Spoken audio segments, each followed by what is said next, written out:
सत्संगत जी, प्यार से कहना धन्यवाद जी। Saint say with love, धन्यवाद जी। ऑकलैंड के इस थिएटर में जहाँ सभी सत्संग का आनंद ले रहे हैं और सत्संग के दौरान एक एक जो महात्मा ने बात रखी वो कोई दुनियावी बात नहीं रखी कि चाहे इस दुनिया में इस संसार में जन्म लिया है और ये सारे जो भी इस तन से जुड़ी रिस्पॉन्सिबिलिटीज हैं, चाहे घर परिवार की परवरिश, एक पढ़ाई लिखाई काम काज, ये एक समाज में आए हैं तो समाज पे बोझ बन के नहीं, एक खुद सेल्फ सस्टेन होके हमें जहाँ अपने जीवन को चलाना है और हर एक चीज़ मुबारक है, हर एक उपलब्धि भी मुबारक है, पर सबसे पहली प्रायोरिटी हर समय की ये परमात्मा, ये निराकार, ये सच, इसको जो भी नाम दे, जहाँ पे भी विश्वास है, आस्था है, उस नाम से बुला के एक मन में इसी को हर समय बसाना है। और मन में हर समय का इसका वास कैसे हो, क्योंकि मन तो बहुत ही चंचल है। ये मन तो हर समय एक जैसा नहीं रह पाता। अभी मन में कोई ख्याल आ रहा है, अभी कोई, कभी ये एक शांत शीतल हो गया, कभी एक बहुत ही और चीज़ों में उलझ के एक अपनी शीतलता खोकर, सहजता खो के स्थिरता खो देता है। तो ऐसे मन जिसका कोई एक पर्टिकुलर कैरेक्टरिस्टिक नहीं है, वो काफ़ी सारी चीज़ें हैं, तो उसमें एक अपना मन का नाता ये इस परमानेंट निराकार से कैसे जोड़ना संभव है, क्योंकि ये थॉट्स भी अनेकों आएंगे, सिचुएशंस भी अनेकों आएंगी, कोई हमारे मुताबिक होंगी तो कोई एक जैसा हम नहीं चाहते, जो हम ड्रेड कर रहे हैं ऐसी सिचुएशन भी आएगी। तो हर समय फिर भी इस परमात्मा का शुक्राना कैसे बना रहे, ये मन की अवस्था हर समय एक स्थिर मन सहज जीवन कैसे जिया जाए।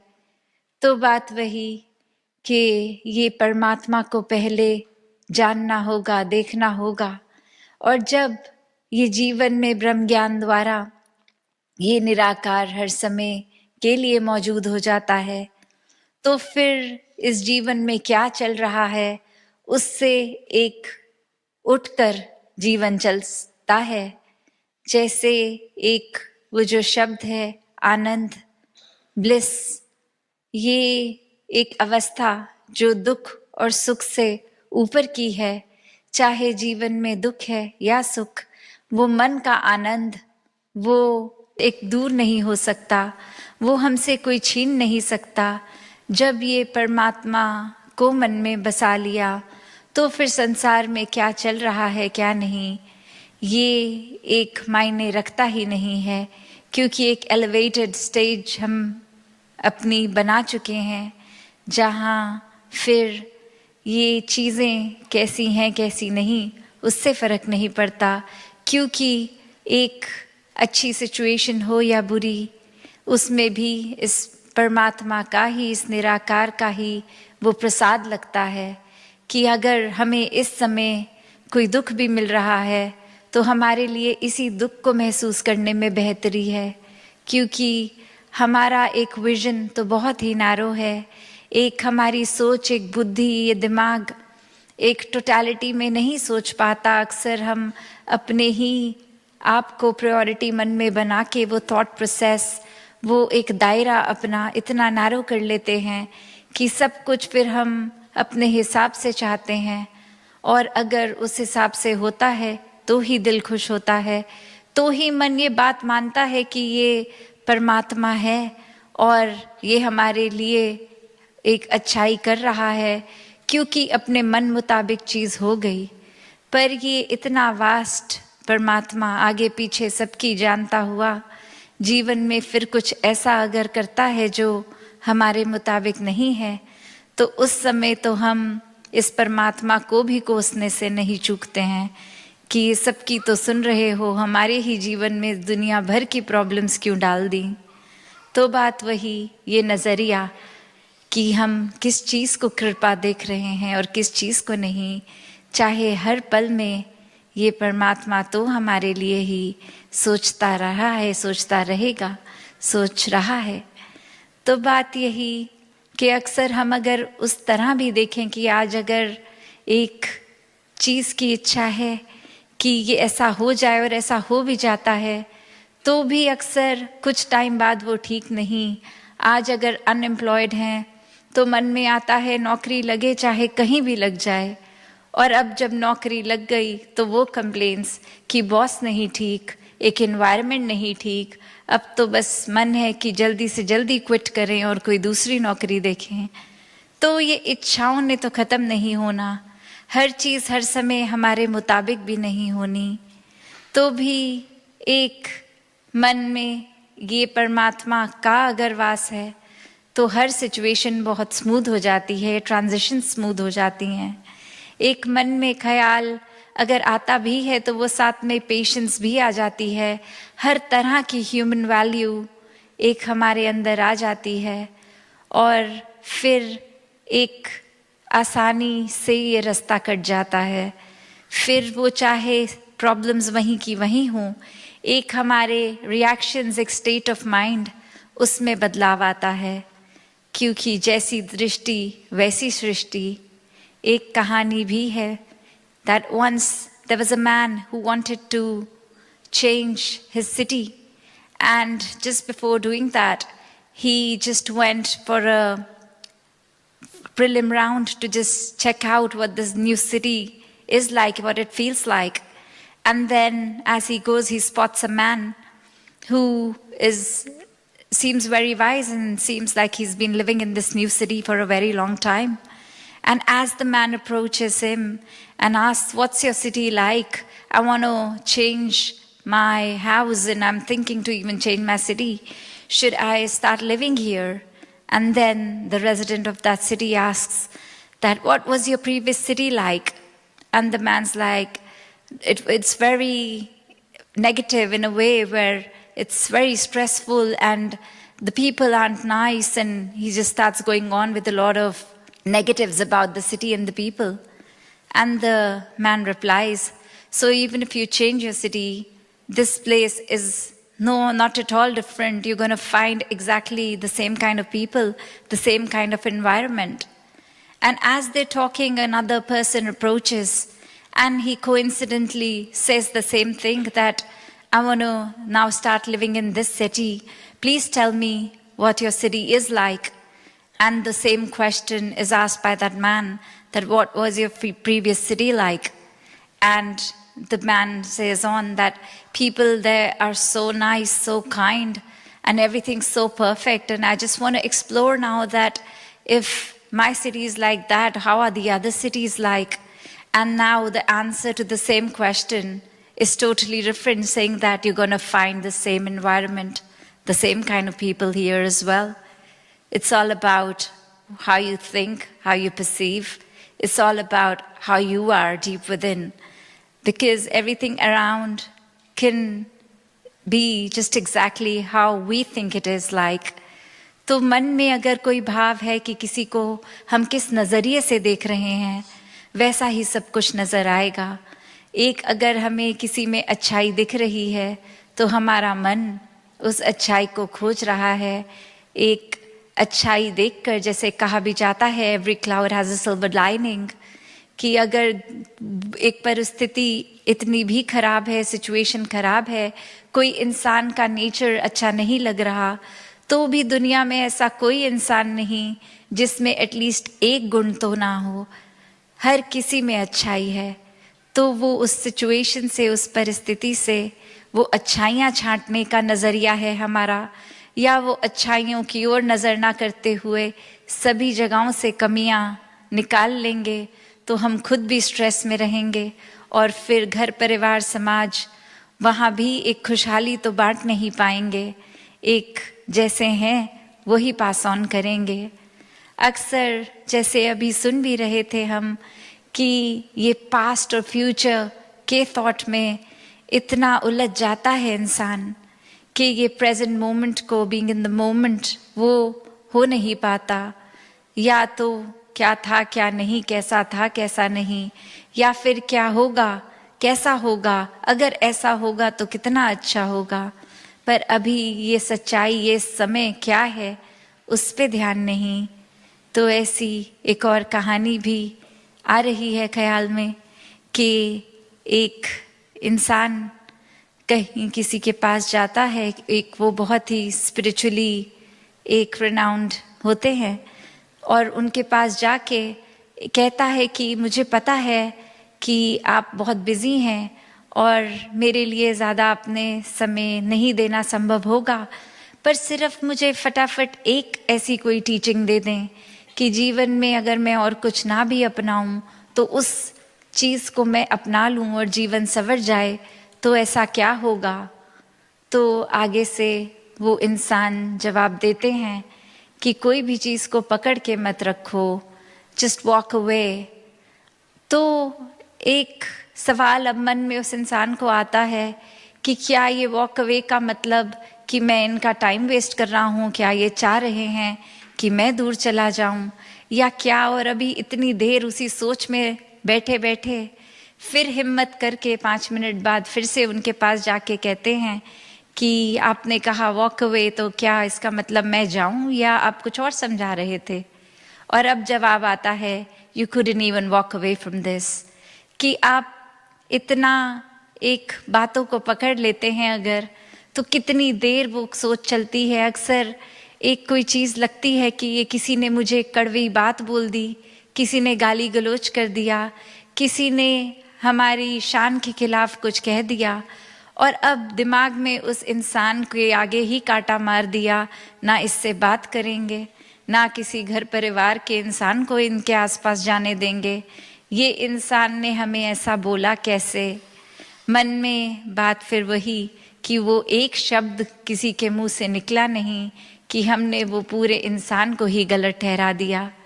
क्या पता आज उनकी तबीयत ना ठीक हो, अंदर कोई तंगी, कोई और परेशानी जिसकी वजह से वो इतने कल्पे हुए, एक अंदर से अच्छी फीलिंग नहीं आ रही थी, इसलिए वो तंगी में उनसे भी अनजाने में कुछ शब्द ऐसा निकल गया, और अब जीवन भर हम उस शब्द को पकड़ के बैठेंगे कि वो इंसान ने ऐसा बोला तो अब मैं 3 बातें और गलत उनको कहूँ। तो बात तो वही कि किसी को कुछ गलत बोलेंगे अगर हम, तो पहले हमारा भी मन खराब होगा। कोई अगर कोयला जल रहा है और हमें है किसी पे मारें ताकि वो इंसान जल जाए, तो जैसे ही हम वो कोयला अपने हाथ में पहले पकड़ेंगे, वो इंसान तो बाद में जलेगा। पता नहीं हमारा एम ठीक लगेगा भी कि नहीं, पर डेफिनेटली हमारा अपना हाथ तो जलेगा ही। तो ये एंगर इश्यूज़, ये हमें जो भी कुछ तंग करता है, जब जब हम इस परमात्मा से दूर होते हैं तो वो पहले हम परेशान होते हैं, और वो परेशानी को हम ड्रैग ऑन करते ही जाते हैं। We not able to walk away from that. तो बात वही कि जीवन में हर एक पल में अगर जिया जाए तो किसी की बात का असर इतना नहीं होता कि हम अपना कंट्रोल दूसरे के हाथ में देते हैं, क्योंकि जीवन में अगर कंट्रोल देना ही है तो इस परमात्मा को दिया जाए। फिर ये जैसा चला है बस ये सरेंडर करके, जैसे a lot of times we see that if there's a river and there's a leaf that's just dropped down to it, we see that it's just flowing so smoothly. वो जिस बहाव में water current है, it's just going with the flow. उसी तरह अगर हम भी अपना अहंकार खो के, ये समर्पित हो के, सरेंडर करके अनकंडीशनल डिवोशन की और अनकंडीशनल सेल्फलेस सर्विस करते हुए हर एक की सेवा करते रहें, तो फिर वाकई ही ये जीवन बहुत ही एक सुखदाई, स्मूथ, एफर्टलेस हो जाएगा। हर पल में सिर्फ ये परमात्मा दिखेगा और अच्छाइयाँ दिखेंगी। तो ये हमारे अंदर है, हमने किस चीज़ को पकड़ना है और कितनी देर पकड़ना है। ऐसा अगर चीज़ों का ही भार लेते रहेंगे तो फिर तो एक डिस्कम्फर्ट महसूस होगा। पर हर समय अगर हम एक अच्छाइयों को अपनाएंगे तो खुद भी ये मन सुकून में रहेगा, ये पीस विद इन का भाव, ये वननेस का भाव, एकत्व का भाव, इस परमात्मा से एक होकर पूरे संसार के साथ फिर एक हो जाएंगे और वो एफर्टलेस जर्नी हो जाएगी। तो ये चेतनता, ये चुनाव भी हमारा ही है कि जिया तो किसी तरह भी जा सकता है, पर हमने कैसे जीना है। ये डिटैच्ड अटैचमेंट की भी बात की, ये माया का रूप संसार, इसमें हर एक जिम्मेवारी निभानी तो है, पर उसमें इतना इनग्रॉस्ड, इतना खचित नहीं हो जाना कि अपनी सेहत भी गवा दें, अपना पीस ऑफ माइंड भी गवा दें। बात वही कि हर चीज़ की शुरुआत और अंत और हर चीज़ में जब ये निराकार है तो ही जीवन सफल है। संतों ने भी हमेशा ऐसा ही जीवन जीना सिखाया कि एक गृहस्थ में रह के अपने सब काम वैसे ही करते हुए जैसे करने चाहिए, बस मन में इस परमात्मा को बसाना है, हथ कार्च तो दिल यार्च। तो बात वही कि ये परमात्मा प्रायोरिटी बना रहे तो ही जीवन एक मुक्ति का हकदार बनता है, वरना तो फिर एक जीते जी भी हम बेचैनी लेंगे और ये मौत के बाद भी वो क्लैरिटी इस आत्मा को नहीं कि परमात्मा जो आखिरी ये एक final aim of human life है कि ये सैल्वेशन अटेन करनी, मुक्ति मिलनी, तो जो जिया ही बेचैनी में वो मृत्यु के बाद कैसे चैन प्राप्त करेगा। तो बात वही, हर कोई अपने जीवन में जब तक इस निराकार को बसाए तो वाकई ही जीवन एक मुबारक जीवन हो जाता है। दासी और शब्दों का सहारा ना लेके इन्हीं शब्दों से आपसे आज्ञा लेगी। साथ संगत जी, धन्यवाद जी। साथ संगत,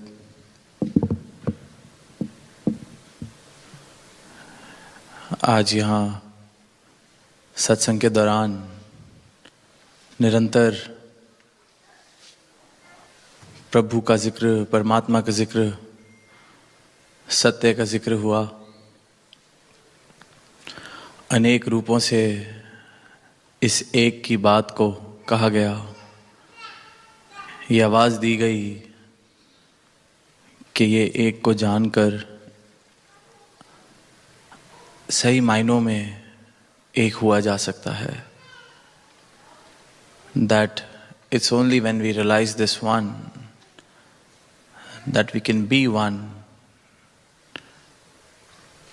in the truest sense of the words. And being one with what? Being one, does it just talk about being united for a cause? Does it talk about being united as citizens of this nation, or being united as global citizens? And we can just broaden the definition. But then again, what oneness is being talked about here?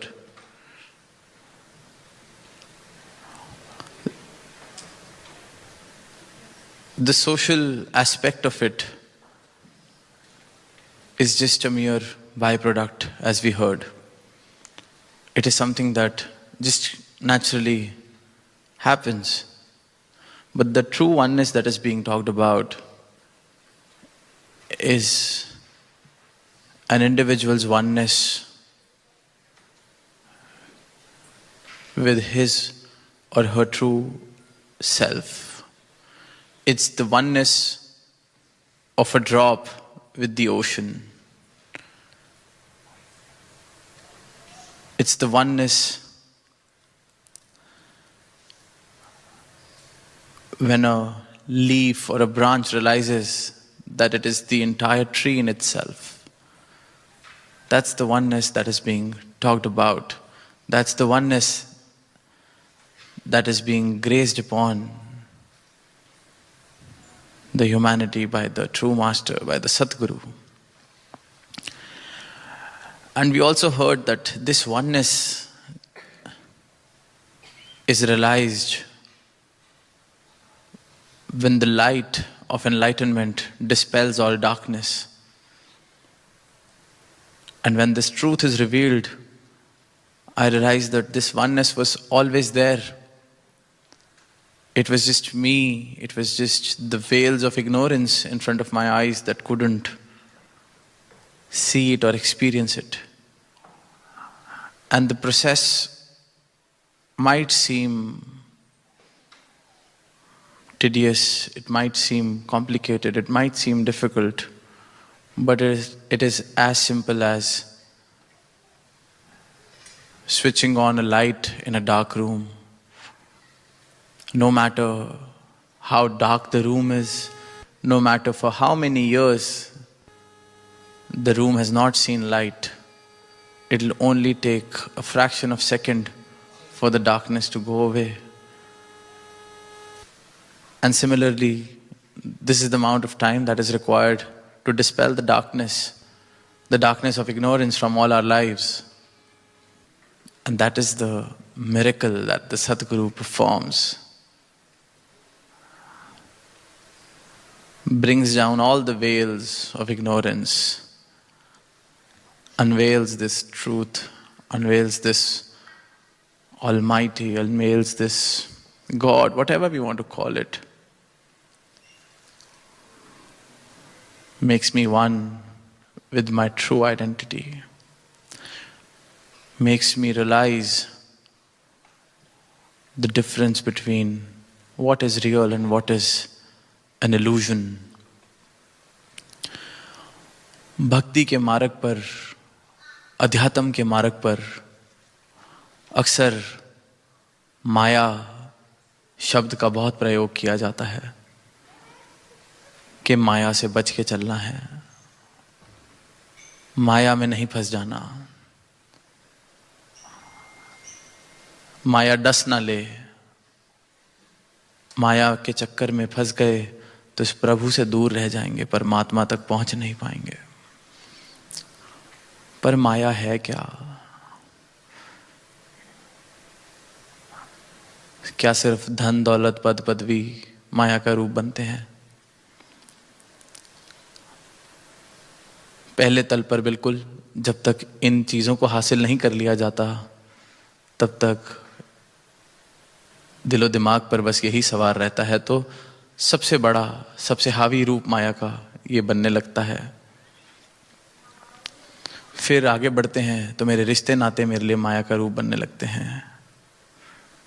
मेरा परिवार, मेरा बच्चा, मेरे माता पिता, मेरा पति, मेरी पत्नी, इस तरह का रूप लेने लगती है माया। फिर जैसे जैसे बढ़ते हैं ये स्थूल रूप से, फिर सूक्ष्म, मेरा अहंकार, मेरी मैं, ये सब माया का रूप बनने लगता है। पर अक्सर ये जीवन जीते हुए, अक्सर इस जिंदगी में हम एक बहुत बारी हम जो ये पल चल रहा होता है उस पल में नहीं जी रहे होते। या तो आगे की सोच या पीछे की याद। और शहंशाह जी अवतार वाणी में लिखते हैं कि बीते नू ललचाइयां नजरा नाल तकाना माया है, औंदे समय दे सुपने ले ले वक्त बिताना माया है। कि जो बीत गया उसको ललचाई हुई नजरों से देखना माया है। क्या समा था जब जवान थे, क्या समा था जब बच्चे थे, क्या समा था जब कॉलेज में पढ़ते थे। उसको खुशी से याद करना एक बात है, पर उसमें डूबे ही रहना, या फिर औंदे समय दे सुपने ले ले वक्त बिताना माया है। कि कल आएगा तो ये हो जाएगा, ये कर देंगे, वो कर देंगे, दुनिया हासिल कर लेंगे। औंधे समय दे सुपने ले ले। और जागृत अवस्था में इंसान अगर बैठा हो तो देखेगा कि शायद आधी से ज़्यादा जिंदगी अपनी या आंदे समय दे सुपने ले ले या बीते नू ललचाइया नजरा नाल, इन दो अवस्थाओं में ही बीतती ही रहती है, बीतती ही रहती है। आज काम कर रहा हूँ क्योंकि कल बड़ा घर चाहिए, कल बड़ा घर मिल जाएगा तो पीछे मुड़ के देखूंगा कि काम शायद ज़्यादा कर लिया, ये कर लेता या वो कर लेता। तो ये माया इंसान की अपनी बनाई हुई, और इंसान को ये पता ही नहीं चलता कि ये भी एक माया का रूप। बखूबी हम पढ़ते हैं, कहते हैं, लिखते हैं, सुनते हैं कि माया का जब जोर जहां होता है वहां परमात्मा नहीं टिक सकता, नहीं हो सकता। हमें लगता है कि हमने धन दौलत के पीछे भागना छोड़ दिया है तो हम शायद परमात्मा के निकट आ गए हैं, पर ये जो माया है इस पल में अगर मैं नहीं हूं तो पहली बात तो ये कि इस पल में जब नहीं हूं तो माया में गलतान फिर रहा हूं, और फिर दूसरी बात कि इस पल में अगर हूं भी तो इस पल में कर क्या रहा हूं? क्या इस पल में इस प्रभु की जानकारी है मुझे? क्या इस पल में प्रभु का एहसास है? क्या इस पल में सत्य का एहसास है? क्योंकि निरंकार परमात्मा सत्य अगर इस पल में मेरे पास है तो वाकई मेरे पास है। कल था इससे कोई फर्क नहीं पड़ता, कल होगा इससे भी कोई फर्क नहीं पड़ता। आज इस पल में, इसके एहसास में, इसकी भक्ति में अगर मैं हूं तो जीवन भक्ति भरा है। ये पल अगर भक्ति भरा है तो जीवन भक्ति भरा है। ये पल अगर प्रेम से सराबोर है तो जीवन प्रेम से सराबोर है। अक्सर देखते हैं, कभी टीवी पे क्रिकेट देख रहे हो या कोई भी स्पोर्ट देख रहे हो, किसी के रिकॉर्ड्स कितने ही अच्छे हों, पर जिस दिन हम मैच देख रहे हैं उस मैच में उसने अगर परफॉर्म ठीक से नहीं किया तो उस दिन ऐसे लगता है कि इसको खेलना ही नहीं आता। पूरी ज़िंदगी खेल खेल के जिसने अपनी लाइफ बना ली हो, जिस दिन हमने मैच देखा और उसको देखना था उस दिन उसने नहीं खेला तो इसको खेलना ही नहीं आता, इसको छोड़ देना चाहिए अब। और फिर वो अगले मैच में रन मार दे और हम ना देख रहे हो, हमें कोई फर्क ही नहीं पड़ता आगे पीछे से। इस पल जो हो रहा है, that is the only thing that matters. This present moment is the only thing that matters. And if in this present moment I'm in realization of this truth, if in this present moment my life is filled with love, if in this present moment I'm aware of this God Almighty, then I'm truly on the path of devotion. It really doesn't matter if I was connected or I will be connected. Both those spheres or both those ends on the time, scale of time, are illusions, mere memories or mere expectations, and are of no value if in this present moment I'm not aware of this truth.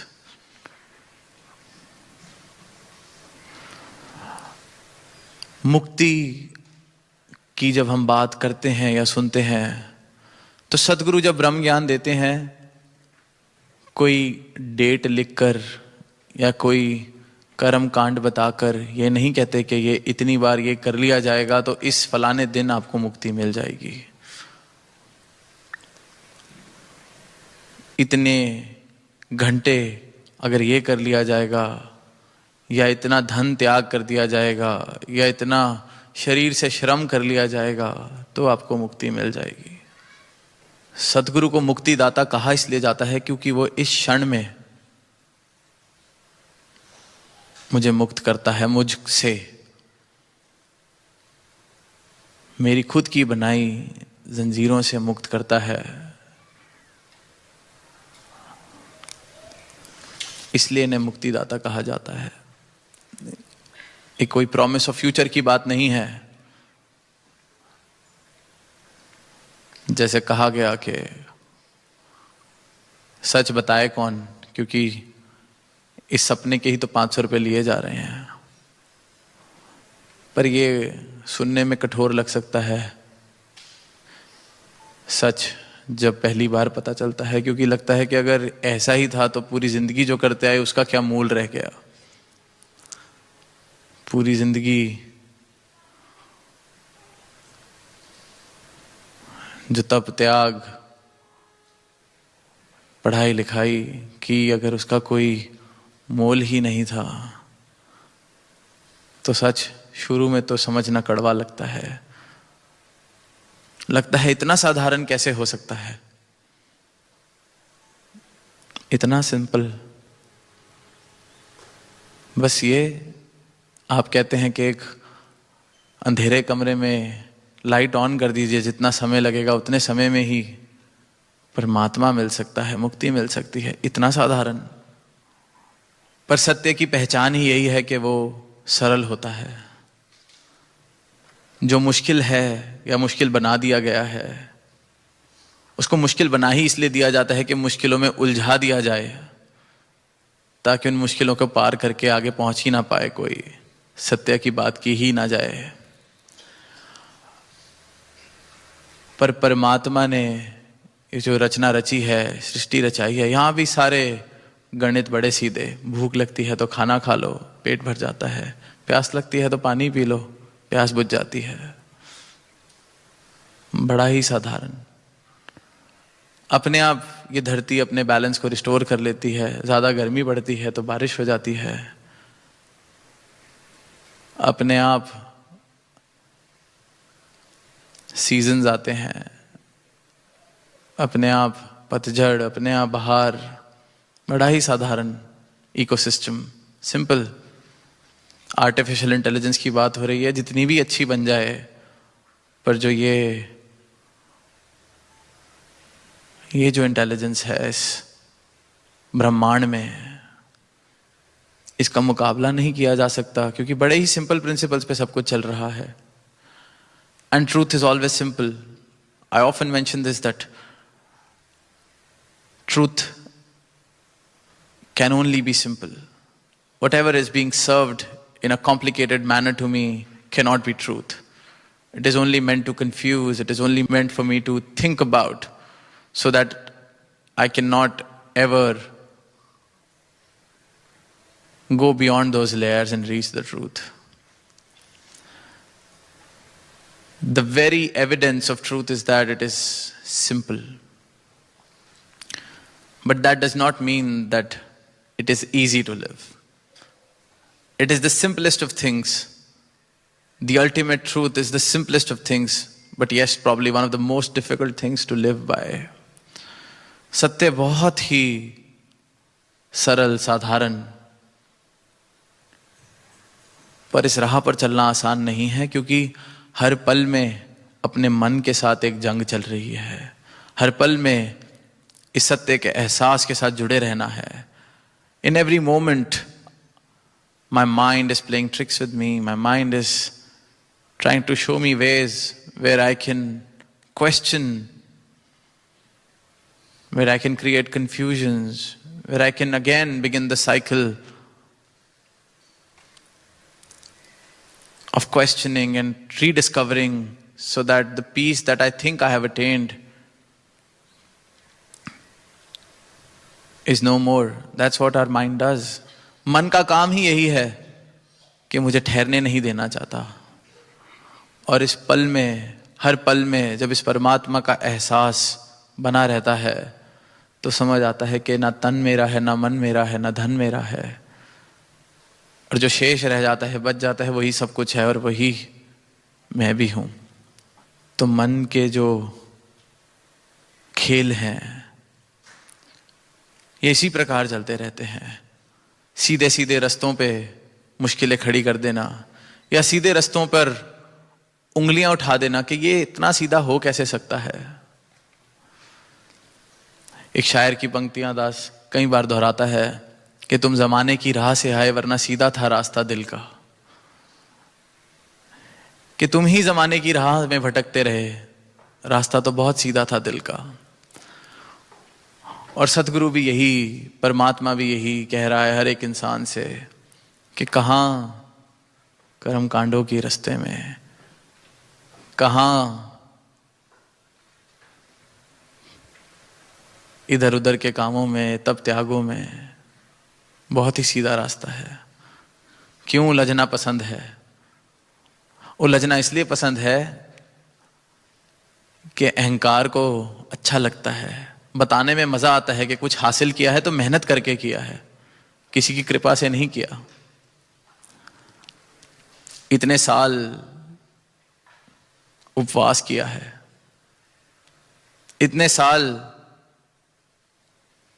परिवार से दूर रहे हैं, इतने साल रोज सुबह उठकर ये किया है, तो जाके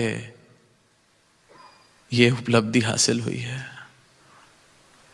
पर जिस उपलब्धि को हासिल करके अगर ऐसे भाव आ रहे हैं तो वो भी दुनिया की किसी उपलब्धि के बराबर ही है। चाहे क्षेत्र हम उसको अध्यात्म कह ले, अपने मन को बताने के लिए, अपने आप को बताने के लिए, पर वो उपलब्धि अगर मेरे अहंकार को ही